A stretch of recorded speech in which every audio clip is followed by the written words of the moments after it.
The day a client tried to destroy my career started like any other workday, but by the time it was over, it had turned into one of the most important lessons of my life. At that point, I had been practicing law for more than a decade. I had dealt with desperate clients, shady deals, corporate politics, and the kind of situations that most people only hear about in stories.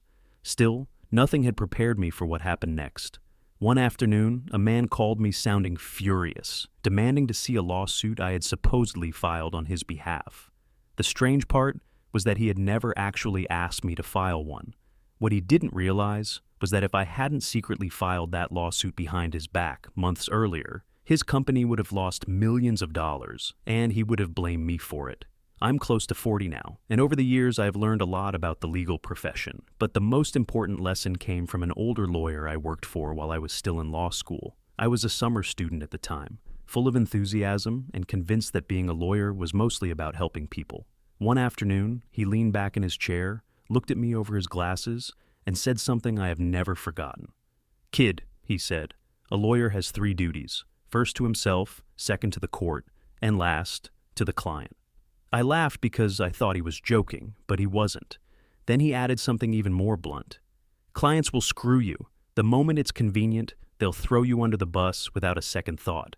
At the time, I thought he was just being cynical. I honestly believed I would never run into a client like that.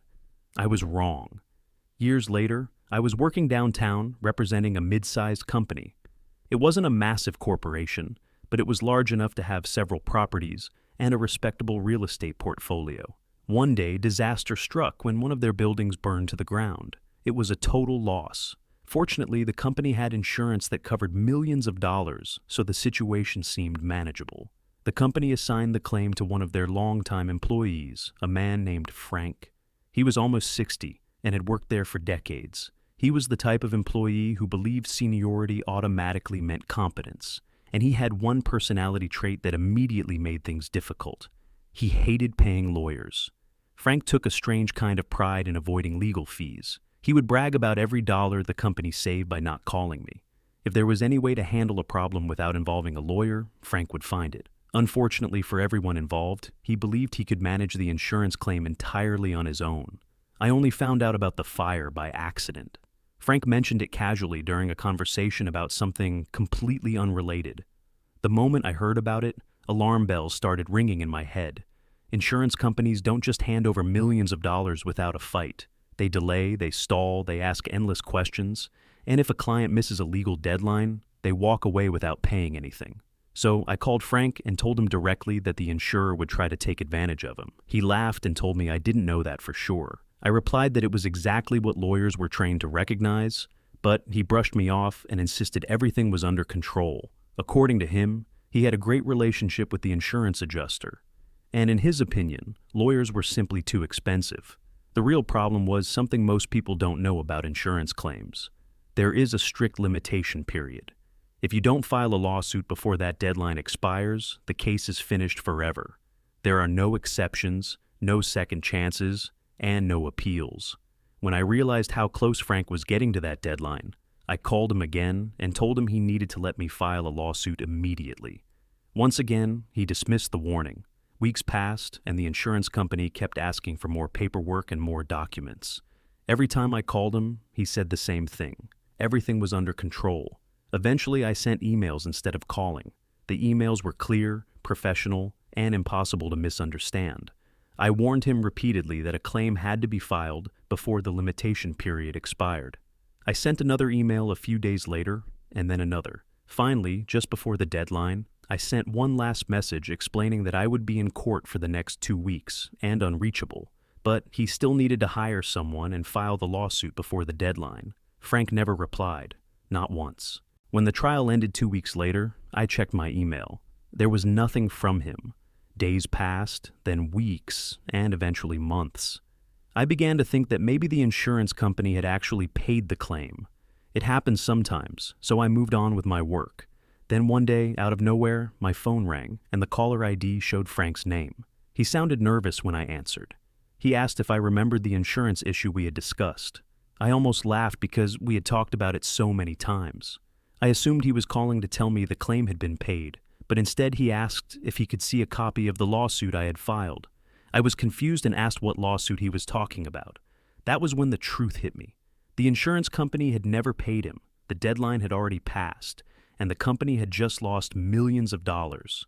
Frank hung up, and within minutes I received an email from him claiming that he had told me to file the lawsuit. It was obvious what he was trying to do. He was creating a paper trail to shift the blame onto me. In that moment, I remembered exactly what that older lawyer had said years ago. Clients will screw you the moment it's convenient. Instead of replying privately, I responded to the email and copied his boss's boss, and the company's internal legal counsel. I kept the message simple and professional. I wrote, "Just to confirm, the insurer refused to pay, and the limitation period has expired, correct?" Within minutes, the company's internal lawyer called me. His name was Bill, and the first thing he said was, "Frank screwed up." Apparently, the company had already started questioning him because his story didn't make sense.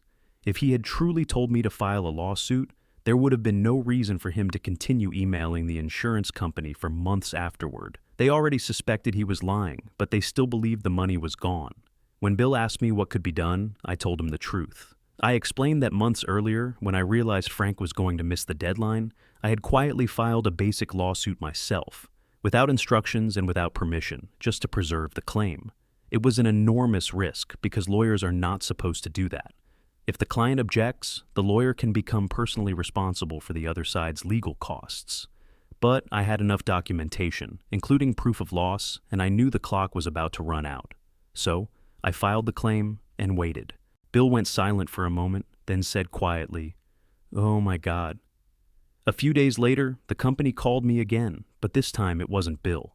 They told me they had called Frank into a boardroom, handed him a letter, and told him to pack up his office immediately.